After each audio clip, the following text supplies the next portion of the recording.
I think it's time that we actually have a serious discussion here on the 25th anniversary. Alright, don't be like the 30% of you that have not smashed the ever-living crap out of that subscribe button. Smash it so you guys don't miss out on more awesome content. Whatever you have over here are the display pictures from the YCS displaying what is the 25th anniversary versions of the cards. Now, John made a similar discussion to this, talking about how vendors are upset about the way that these cards look, how they kind of feel like a little bit of a rehash of, you know, former prismatic secret rares. You know, the expensive, higher rarity card, the pristine, the 1 per 5 different cards, 1 per 2 cases, you know, the fabled 1 per 24 boxes, that. And the fact that Konami's kind of going through here, and I mean, with Duelist Nexus, they're printing 25 of these in a set. All right, once again, let's think about that. You have Battles of Legend, you're printing 20 of these in a set, and then in a core set, you're dropping 25. Now, hear me out for a second. This does remind me of a little bit of the older days with Ultimate Rares. I mean, I'm going to be honest with you, I think a lot of people do kind of miss the chase Ultimate Rares and sets, especially kind of like the larger numbers of them. Yeah, you could pull a bad Ultimate Rare, but 25 of a, you know, version of this is going to make some price differences. I actually think, now hear me out for a second. I'm about to say the twisted truth here. Making higher rarity cards, sometimes on release, fun fact is this is proven in the OCG, if you make a higher rarity card and a lower rarity card, they will, in fact, push down the lower rarity card, even at most slightly. So, with a reprint set, for example here, now, if they reprint the card twice in the set, one in the 25th anniversary foiling, and then one in like a reprint ultra slot, for example, that is double the reprint. I think the people tend to forget that when you're doing twice as many printings for a particular set, it once again does push things down. So in terms of the Battles of Legend set, the way that it's designed, it is going to be pushing down the rarity for the dual-sided reprint because 2 additional rarities is entering into the fray there. So that's a big thing. And people aren't really too happy about this because Zeus is one of the reprints, and they've already reprinted Zeus in an Ultimate Rare. They've already reprinted Zeus in, you know, Starlight Rare. Excuse me, yeah, Starlight Rare was the rarity I was thinking of earlier.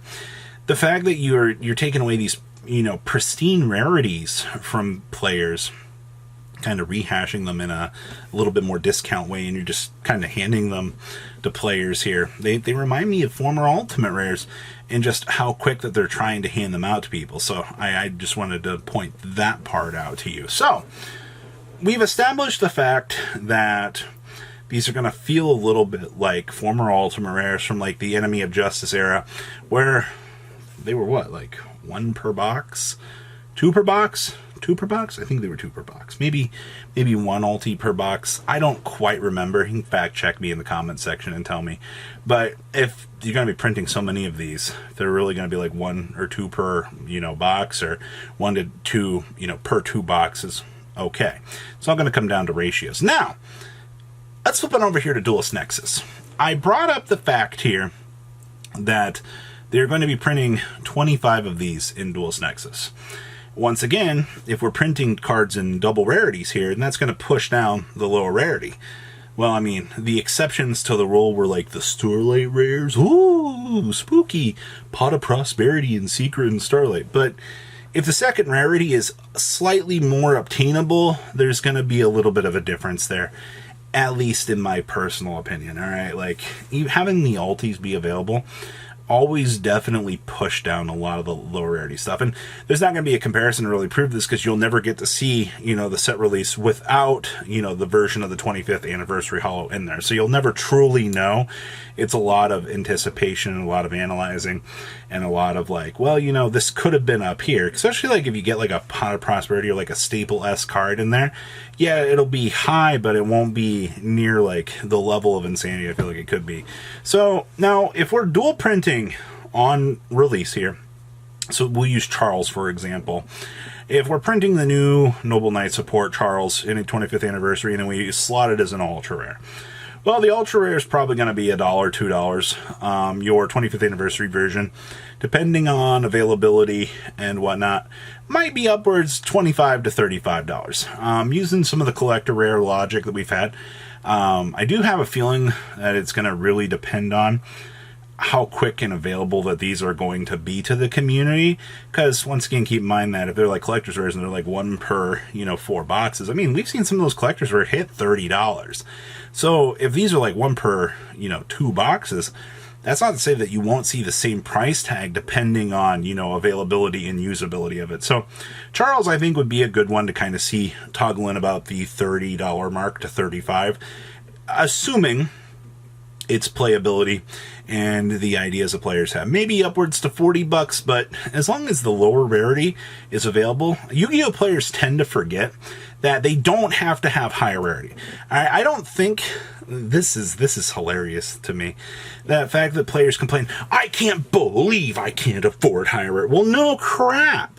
Higher rarity isn't for budget players. I'm sorry to tell you that. All right, you can pick up the same card in the 50 cent to $1 rarity sometimes, and you can have those. All right, I'm sorry that it's rare and like it doesn't look as good. All right, if you're on a budget playing this game, you have zero, and I mean zero, right to really complain about how your cards look. They do the same thing.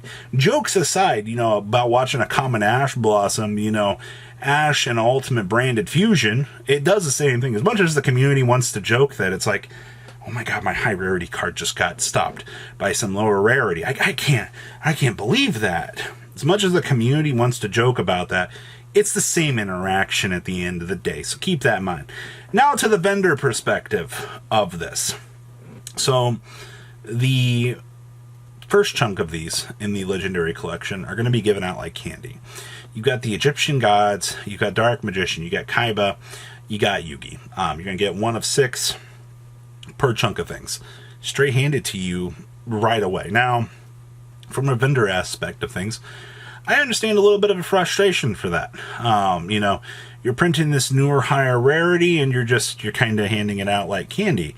It almost kind of waters down a little bit of, the obtainability for this. But the difference is going to be how they're going to be obtained. You can have the first 6 kind of get collectors in on it, and then, you can start doing the rest through the core boosters. That's actually a ingenious marketing idea.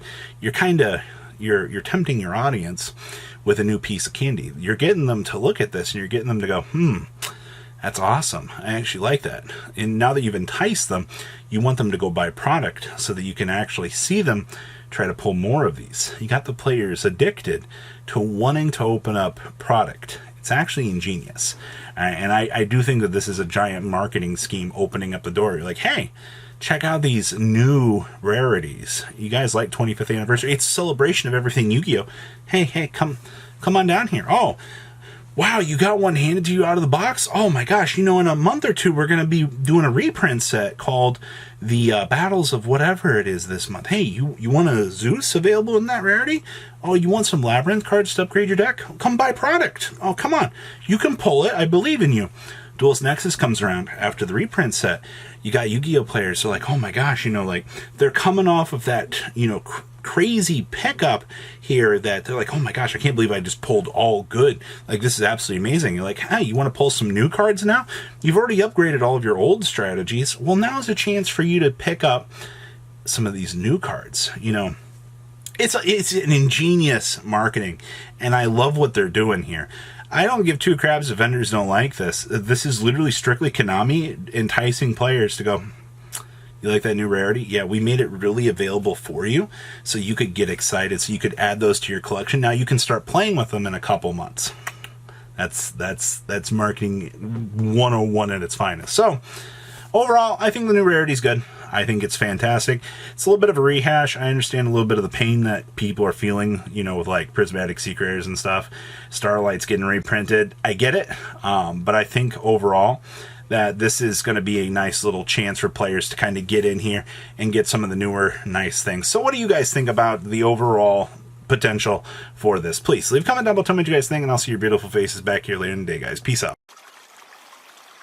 Patrons, thank you.